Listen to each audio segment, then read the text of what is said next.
then, people say, oh, well, you shouldn't focus on the negative. Well, really? That's 95% of who you are. Something that's mapped in the brain that I'll bring up a past experience why you can feel a little anger. Well, now once you become aware of that, now the game is on, right? Why is meditation the tool? Well, let's sit down, let's close our eyes. Let's disconnect from your outer environment. So if you're seeing less things, there's less stimulation going to your brain. If you're playing soft music or you have earplugs in, less sensory information coming to your brain, so you're disconnecting from your environment. If you can sit your body down and tell it to stay like an animal, stay right here. I'm going to feed you when we're done. You can get up and check your emails, you can do all your texts, but right now, you're going to sit there and obey me. So then, when you do that properly, and you're not eating anything or smelling anything or tasting anything, you're not up experiencing and feeling anything, you would have to agree with me that you're being defined by a thought, right? So when the body wants to go back to its emotional past, and you become aware that your attention is on that emotion, and where you place your attention is where you place your energy, you're siphoning your energy out of the present moment into the past, and you become aware of that. And you settle your body back down in the present moment, because it's saying, well, it's 8 o'clock. You normally get upset because you're in traffic around this time. And here you are sitting, and we're used to feeling anger, and you're off schedule. Oh, it's 11 o'clock, and you usually check your emails and judge everybody. Well, the body's looking for that predictable chemical state. Every time you become aware that you're doing that, and your body is craving those emotions, and you settle it back down into the present moment, you're telling the body, it's no longer the mind, that you're the mind. And now your will is getting greater than the program. And if you keep doing this over and over again, over and over again, over and over again, just like training a stallion or a dog, it's just going to say, I'm going to sit. And the moment that happens, and the body's no longer the mind, when it finally surrenders, there's a liberation of energy. This is why I am passionate about what we're doing. I never thought, Rangan, that I would see the kind of changes in people's physical health that I've seen in the last 2 years. Now, people do the best with what they think is available. If you don't know that this is possible, you are going to make the same choice. And that may be relying on some pharmaceutical, something outside of you, some therapy, whatever. There's nothing wrong with that. But if your response hasn't changed in your life, the efficacy of whatever you're doing is going to be diminished. When we ask the question, what would it be like to be in a different life or to be happy? If instead of getting on your cell phone or instead of getting on your social media or instead of turning on the TV or instead of calling a friend and instead of doing something to distract you from that possible answer, if you sat with it long enough and that creative center turned on, it would naturally scan the whole entire landscape of the brain, because it's the CEO, it's the symphony leader, has connections to all parts of the brain. And it's going to look out over the landscape of the brain and look at the knowledge you've learned and the experiences that are stitched in your brain that are associated with what you know to answer that question. And as it calls up these different networks of neurons, once the brain fires in tandem, you get an image or a picture in your mind, and that's called intention. You see a new possibility, right?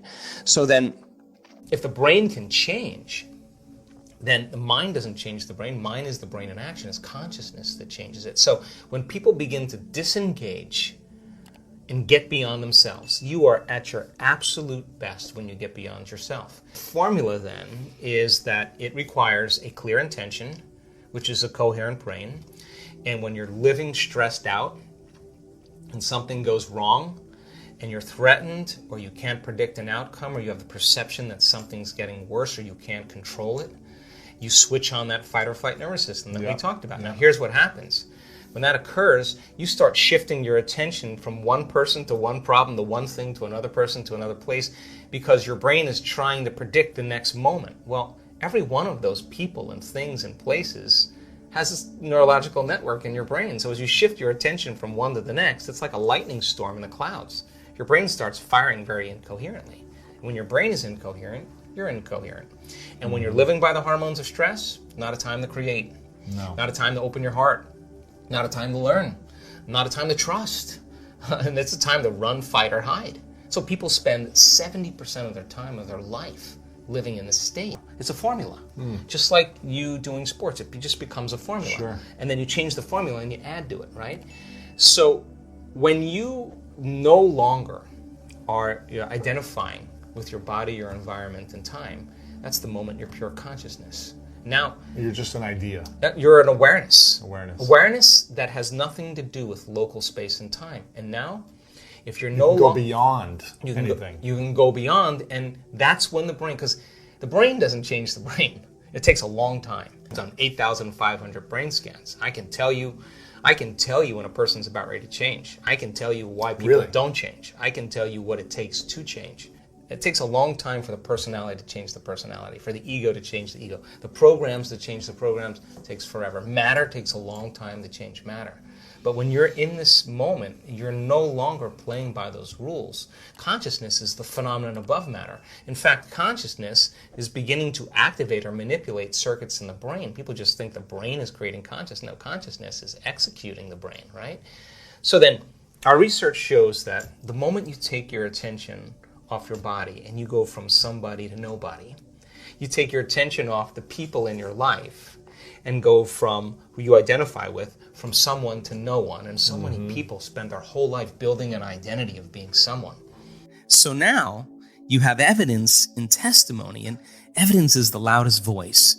So just like a disease spreads amongst the community, and alters, I think that health and wellness can be as infectious as disease. And so the person in the audience who's looking at the person with stage 4 cancer, and the person's telling their story, and it's not glamorous, and it's not a Hollywood version. This is real.